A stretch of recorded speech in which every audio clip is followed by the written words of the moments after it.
नमस्ते।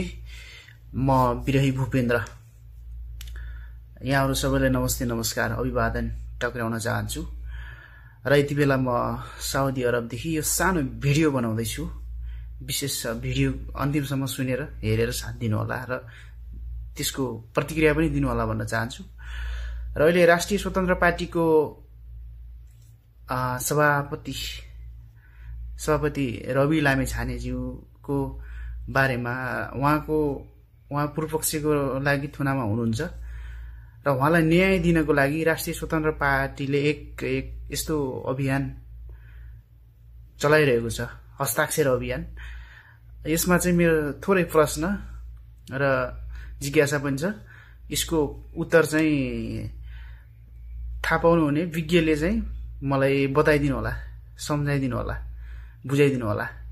यो मैले बुझ्न नसकेको र बुझ्न चाहेको कुरा चाहिँ के हो भने जुन हस्ताक्षर अभियान छ यसमा चाहिँ हस्ताक्षर अभियानले साँच्चीकै रविलाई न्याय दिने हो या अदालतले गर्ने काम जनताको हस्ताक्षरले गर्ने हो कि एउटा राष्ट्रिय स्वतन्त्र पार्टीमा कति समर्थक छन्, कति उहाँको के अरे समर्थक कतिले गर्छ भनेर एउटा संख्यामा देखाउनलाई मात्रै हो कि देखाएर सरकारलाई अदालतलाई देखाएर रविले गल्ती गरेको छैन भनेर यदि गल्ती गरेको छैन भन्ने पक्षमा चाहिँ यतिको हस्ताक्षर छ भन्ने हो कि या अब साँच्चीकै त्यो हस्ताक्षरले अदालतलाई नै प्रश्न गर्ने हो या रवि त्यो हस्ताक्षर मार्फतमै रवि छुट्ने त होइन होला जस्तो लाग्छ मलाई। यदि त्यस्तो हो भने पनि त्यसको बारेमा पनि केही बुझ्न पाए हुन्थ्यो, बुझाइदिए हुन्थ्यो। पक्कै पनि यो भिडियो चाहिँ राष्ट्रिय स्वतन्त्र पार्टीका विज्ञसम्म चाहिँ पुगोस्।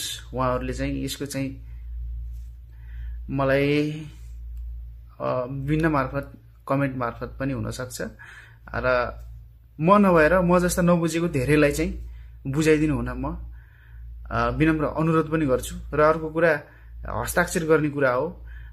हस्ताक्षर गर्दा फेरि सबैले सोचेर बुझेर पनि गर्नुपर्छ। भोलि फेरि पछि कतै गलत जग्गामा गलत ठाउँमा कसैले गलत दुरुपयोग गरिदियो भने फेरि कोही सोझा सिधा मान्छेहरू फस्न सकिन्छ। अब अहिलेको जमानामा आज राम्रो हुन्छन्, भोलि गएर बिग्रिन्छन्। त्यही मान्छे भोलि गएर बिग्रिन्छन्, नराम्रो हुन्छन् होइन। त्यो हामीले देखिरहेको थाहा भइरहेको कुरो हो। त्यस कारणले हस्ताक्षर गर्ने जस्तो कुरामा चाहिँ अलिक सजग त हुनु नै होला सम्पूर्ण दाजुभाइ तथा दिदीबहिनीहरू। अब समर्थक भन्ने छँदैछ, साथ दिने भन्ने कुरो छँदैछ। त्यो साथ दिने समर्थक गर्ने भन्दैमा अब जसले जे भन्छ त्यसको पछि लागेर जे पनि गर्न चाहिँ तयार चाहिँ हुनु हुँदैन है। समर्थक चाहिँ हो, साथ चाहिँ दिने हो राम्रो मान्छेलाई। रविको ठाउँमा, राष्ट्रिय स्वतन्त्र पार्टीको ठाउँमा अरू कुनै पार्टी पनि छ, कुनै व्यक्ति पनि त्यस्तो राम्रो व्यक्ति छ अब जनता र देशको हितमा काम गर्न खोज्छ, जनताको समस्यालाई बुझ्छ भने अरूलाई पनि सपोर्ट गरिन्छ, नगर्ने कुरो भएन। तर सपोर्ट गर्ने भन्दैमा, राम्रो भन्दैमा अब जहाँ पनि जतिखेर भने जे पनि गर्दाखेरि आफ्नो पनि करियर हुन्छ, आफ्नो पनि भविष्य छ, आफूले पनि जीविका चलाउनु पर्छ, फ्यामिली छ, इष्टमित्र छ होइन। भोलि अप्ठ्यारो पर्न सक्छ, कतै दुःख पर्न सक्छ। त्यस कारणले हस्ताक्षर गर्नुस् तर बुझेर गर्नुस्। म त त्यही भन्छु। म जबसम्म बुझ्दैन मैले गर्दिनँ। म यो बारेमा पनि बुझ्छु, कतिले बुझाउनुहुन्छ, म आफ्नै तरिकाले पनि बुझ्छु र बुझाउने कोसिस गर्नुहुन्छ भने त्यसलाई पनि म निहालेर बुझ्छु। हस्, धन्यवाद।